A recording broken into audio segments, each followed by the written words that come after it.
Welcome back to Workday DevTalk, the podcast by developers for developers. I am Nick Moores, head of developer relations at Workday, and I am thrilled to be joined by good friend Minos Ataliotis, CEO and founder of CloudRock. We got to have a brief conversation on stage at Workday Rising EMEA late last year, and we just had to double down and talk some more. So we're going to dive into why a build-first mindset is the new competitive edge, how CloudRock is disrupting the traditional consulting model, and what their acquisition of Success Day means for human-centric AI. Minos, thanks for joining us. Let's dive in. How you doing? I'm good. Thanks for having me. I can't believe we're reunited so soon. It's amazing. It's great. It's wonderful. It's wonderful. Yeah, we had about 5 minutes together on stage in Barcelona. And I really think we could have told everybody else, we got this. We got this. Minos and I will talk for another half an hour. Don't worry about it. I guess we had to talk about other stuff too, but I'm really grateful that we're getting to have this chance together today. Yeah, and thanks for having me. But we got a lot to talk about today. Yeah, amazing. Let's get to it.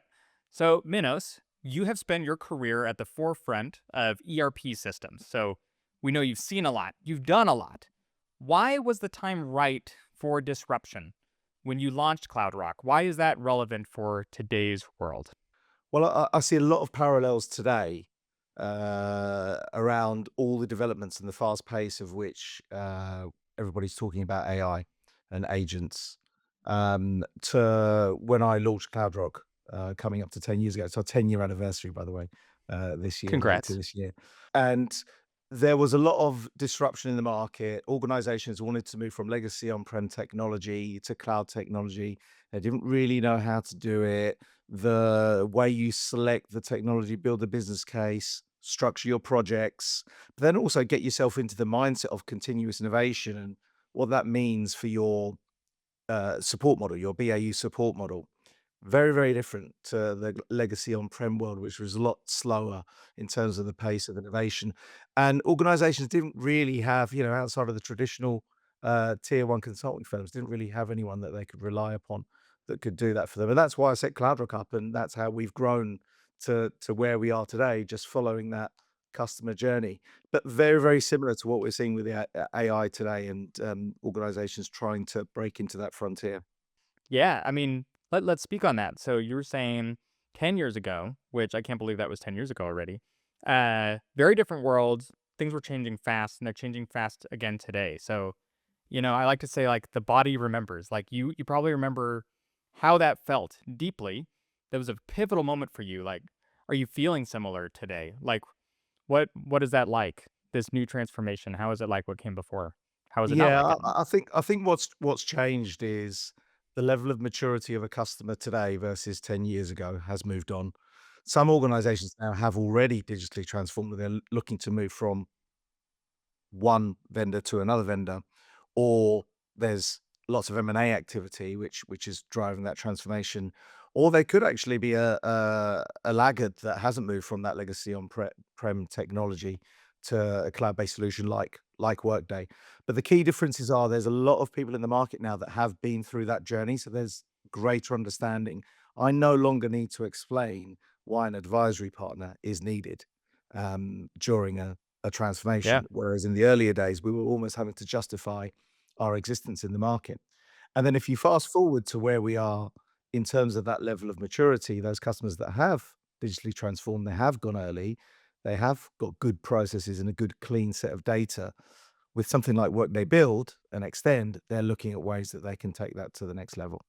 Absolutely. I was a Workday consultant 10 years ago. We were living that as well. We had an advisory business at the firm I worked for at the time, and you're trying to get folks off of on-premise solutions into the cloud. Lots of friction even there. So, I'm just very curious, like what you're hearing from customers as they're now moving into this world where AI is front and center, but the needs of the business in many ways, like on the ground, haven't changed. Like, what are you hearing from them? How do you stay close to them as they come to you with these needs? Yeah, I mean, I think there's two sets of customers, right? There's those that are um, realizing that the common theme is they need to get their house in order. Now, whether or not you have been through a cloud-based transformation, and you're on legacy on-premise technology or through growth or acquisition, you've got lots of disparate systems, therefore they're not connected, or your reporting is very, very slow or stale. The reason is the same. They want to get their house in order. So what we're seeing is a lot of organizations coming to us now wanting to get to a particular baseline so they can get their core right. So then they can leverage AI, reporting, automation, agents. And that's not dissimilar to a customer that perhaps we've got lots of customers actually that went live 10 years ago with Workday as very, very early adopters. And we've gone in and helped them with their roadmap to actually bring everything back up to speed because they've neglected it. They didn't have the right support model. They didn't have the right governance.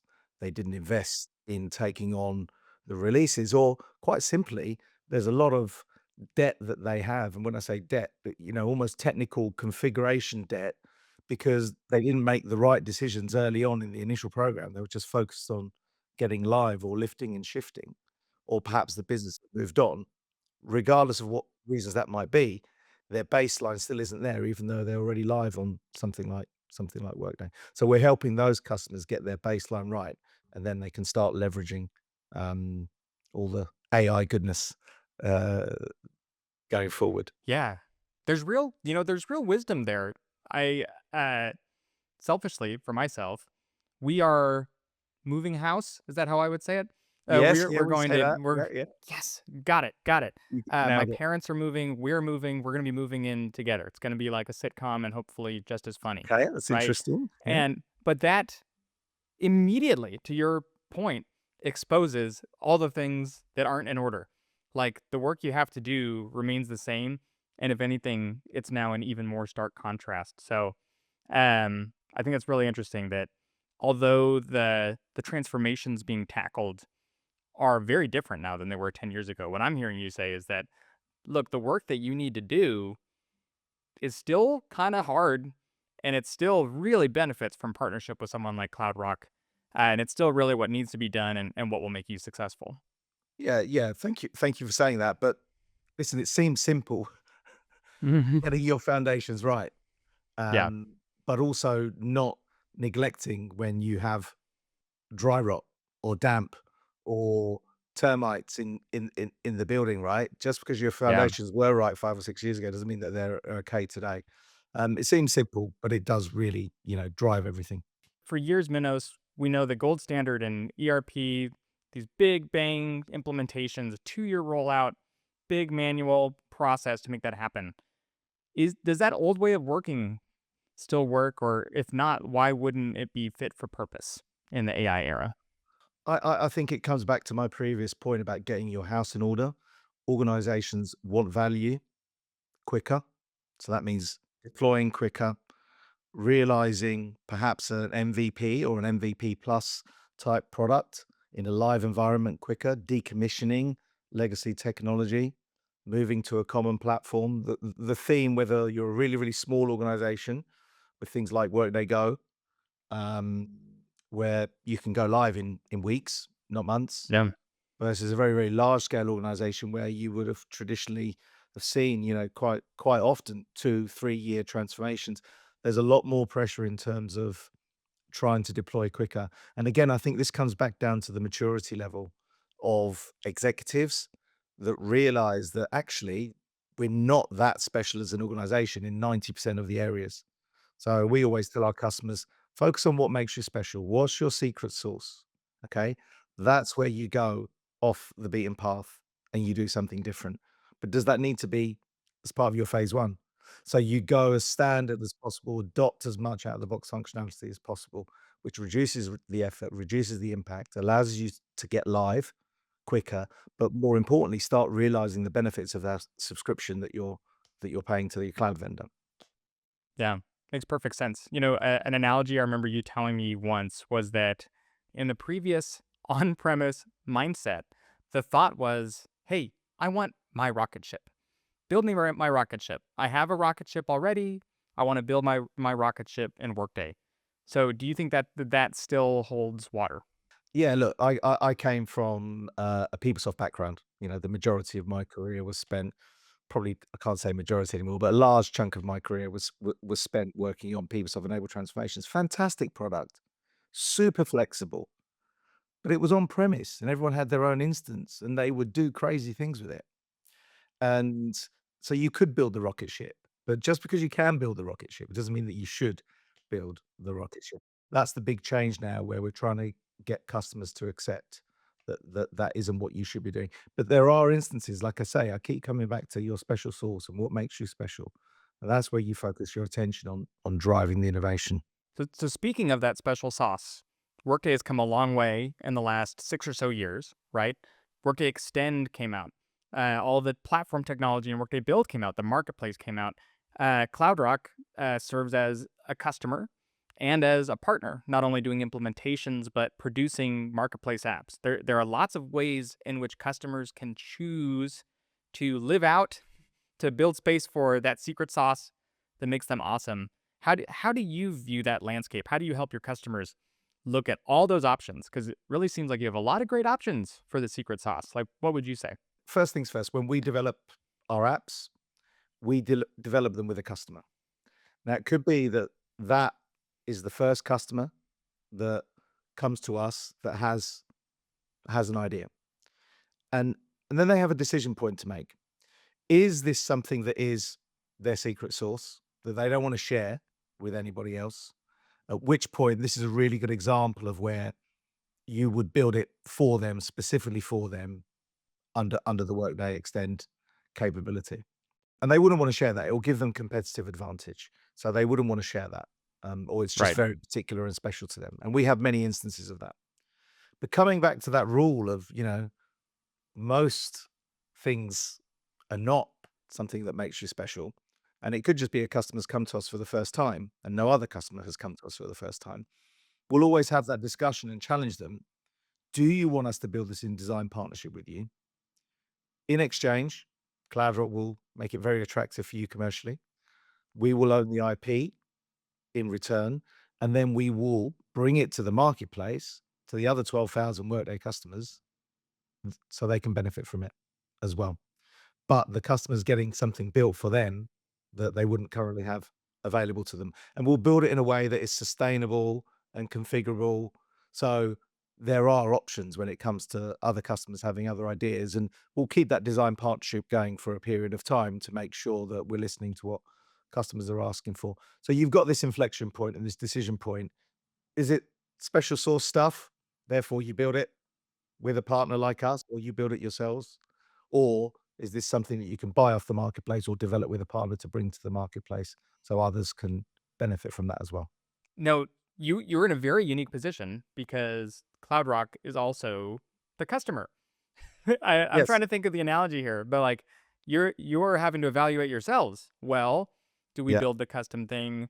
Do we build the custom thing to be able to sell it to others? How do you approach that internally at CloudRock? Well, we've got a very specific example actually as a digital transformation consultancy, as an advisory first digital transformation consultancy that also acts as an SI, that also offers a lot of change and transformation capability. Um, we've got some very diverse and specific requirements in terms of how we source and staff our projects. And that's really, really important to us because that impacts the quality of how we deliver to our customers. And actually, we decided that we had some special sauce that we didn't want to share with anybody else. Yeah, And we've sure. actually built our Sure. own, we decided specifically that we wanted to build our own Extend app to be able to meet that requirement in terms of how we schedule and source and manage the skills for the way that we do projects. That really can be your superpower then when you're working with customers to be like, "Look, we're making these decisions ourselves. We surprise, we have our own secret sauce. We're living this. We're not just telling you about it." I think that's really really fascinating. Speaking of the solutions that you bring to market, you've brought several incredible built on Workday solutions to market. I was hoping you could give us some examples. How are customers seeing outcomes from those solutions, whether they have an extend license or whether they don't. Yeah, look, I think we've got around 16 apps on the marketplace at the moment. So if you go to marketplace.workday.com and filter on CloudRock, you'll be able to see them and get some ideas. But there's lots of apps that we're really proud of. There's one app called the Workplace Adjustment Passport, which is to help those in the workplace that may have special requirements or special needs to make the workplace comfortable for them at home or in the office. And they don't want to be having conversations every time they move with a manager or uh, just to help that workplace be more comfortable for them. And there's one global media organization, 900 of these passports were created in the first 6 months. So that's 900 people in that workplace that have a more comfortable, inclusive work environment, whether at home in this hybrid world that we live in, or whether in the office, to make it easy for them to be productive and deliver and actually feel like the company that they work for cares. So that's really, really important. And then we move to the other side of the coin, which is more administrative. And there's an app that we created called All Creator, which anyone that creates supervisory orgs in Workday will know that There's a it lot. can become quite labor intensive, right? Yeah. For Yeah. larger organizations. And again, for a large scale organization that was making a lot of these changes, they saw a 98% reduction in build time from 3 weeks to 6 minutes for some of their orgs.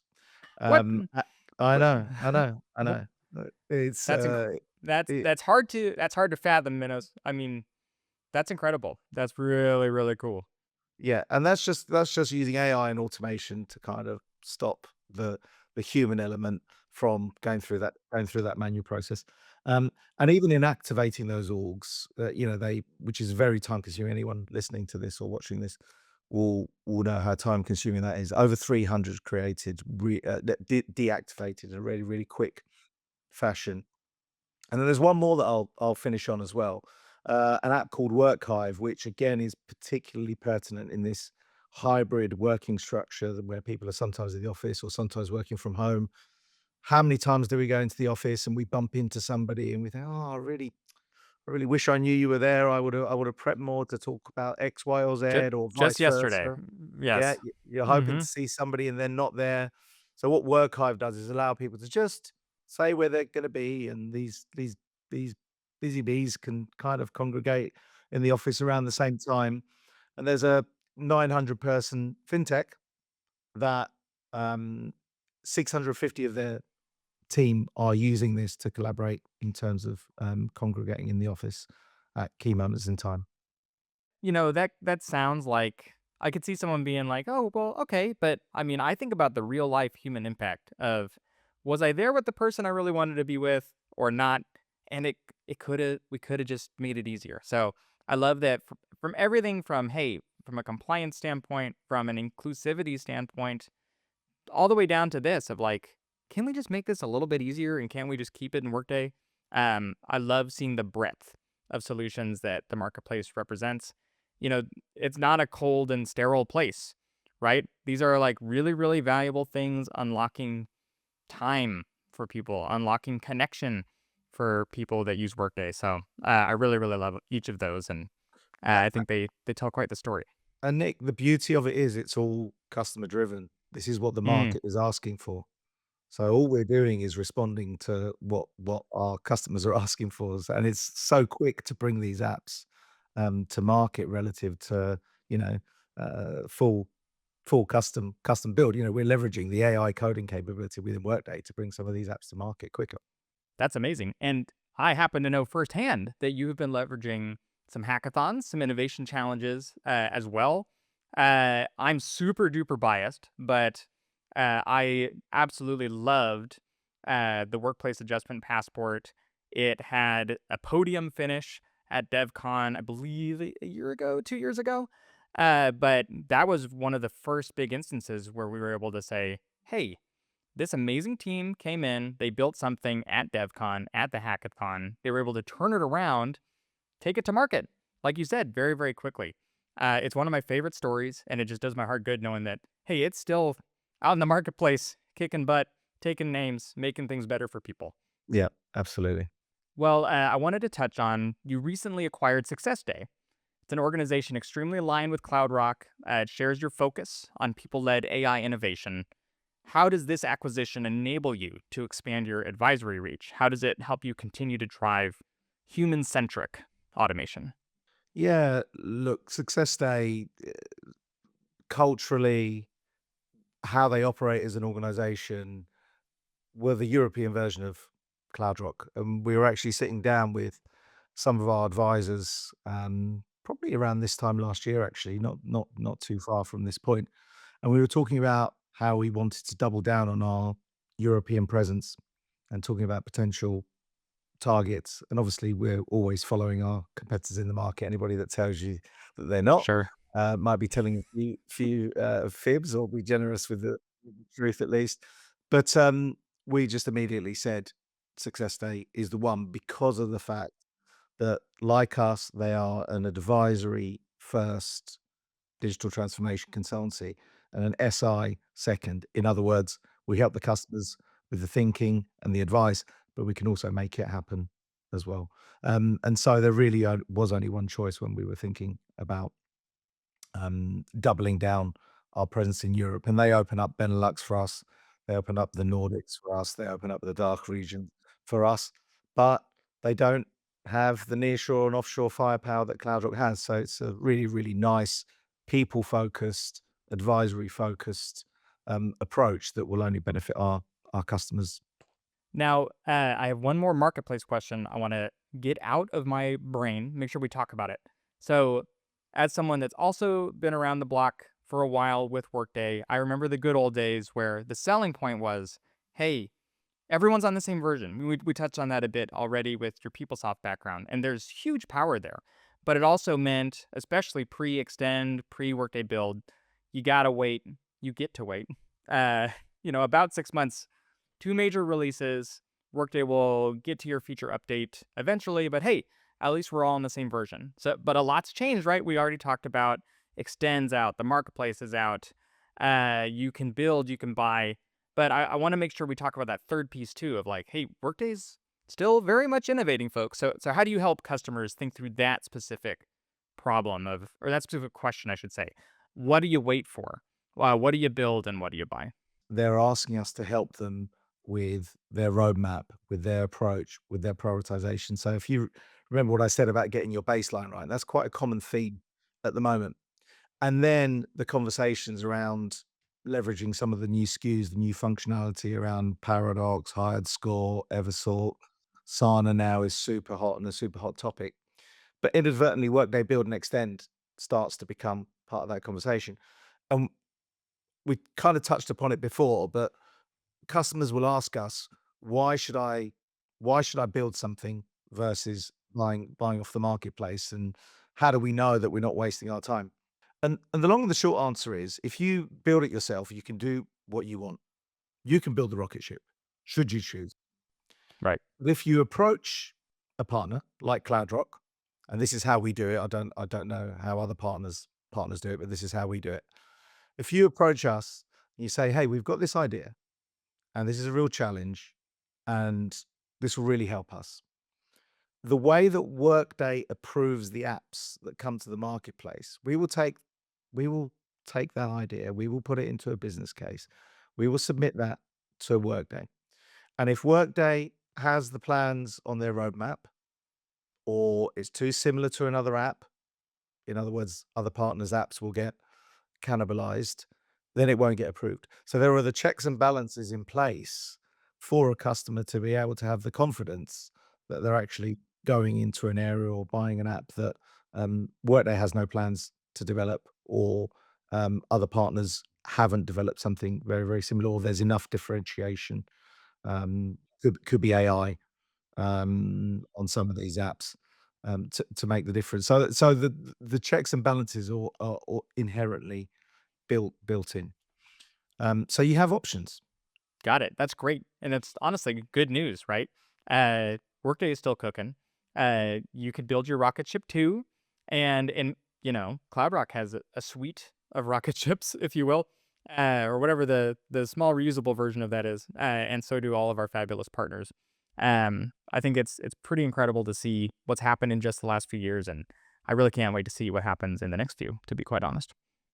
Yeah, it's an exciting time.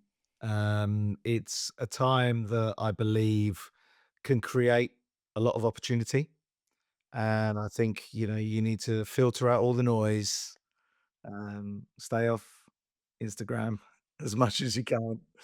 Um, and the reality is organizations need governed, secure data processes and a core digital backbone to be able to then enable that data in the right way.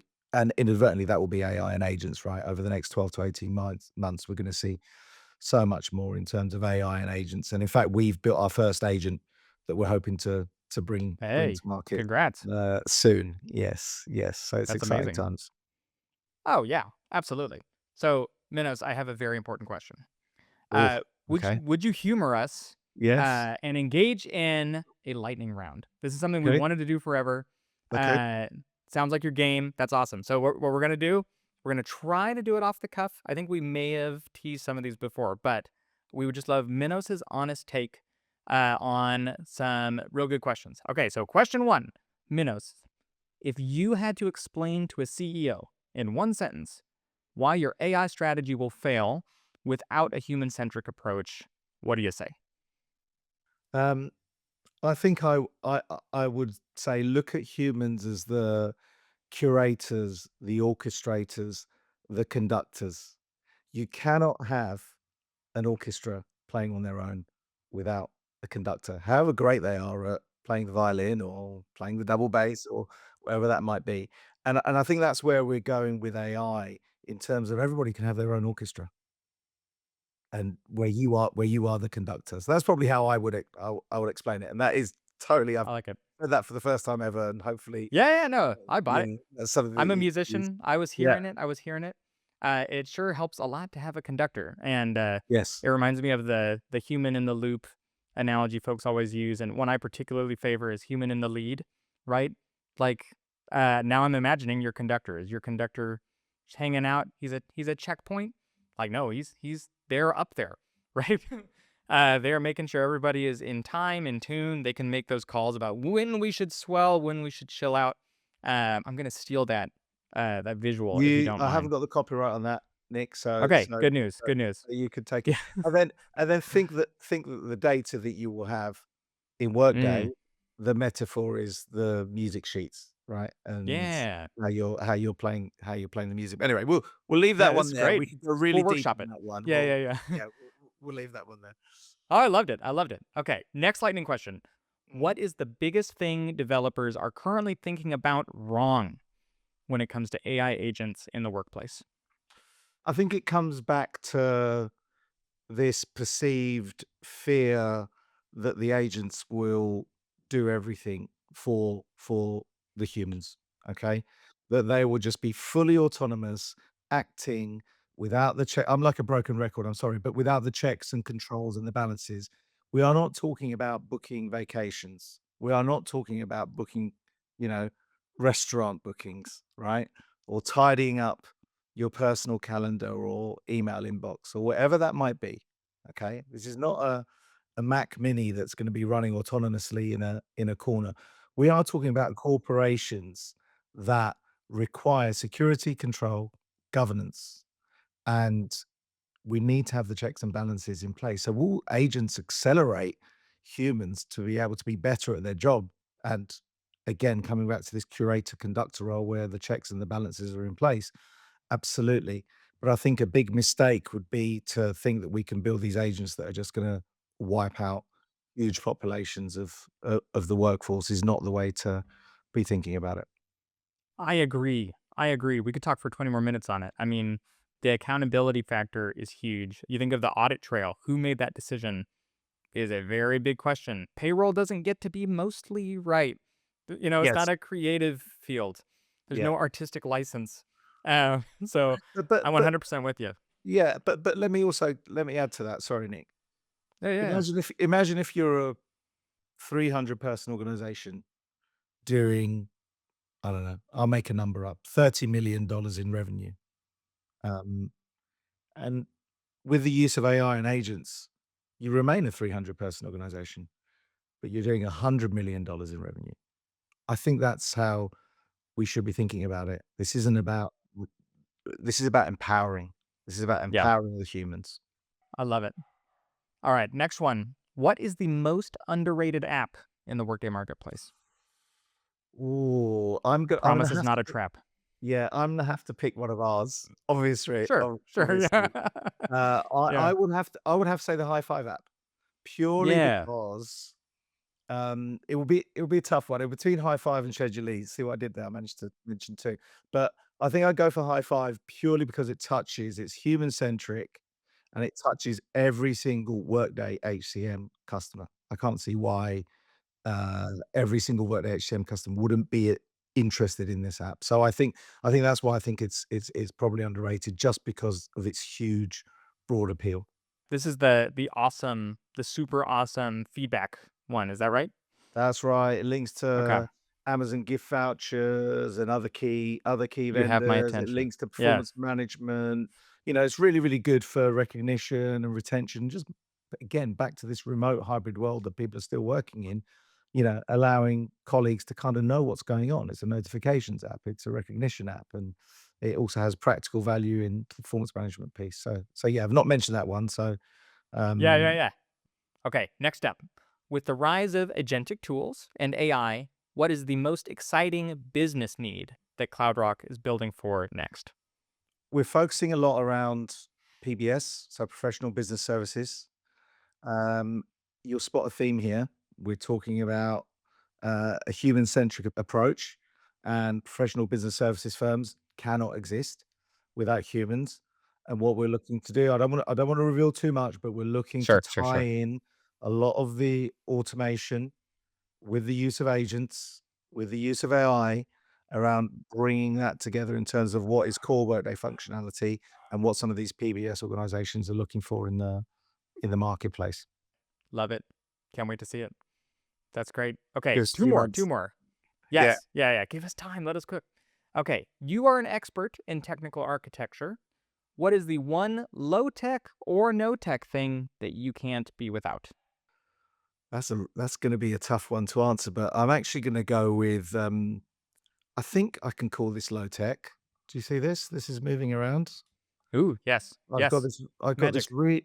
really fancy laptop stand that swivels. So if I'm working with somebody, I can just swivel the screen really easily.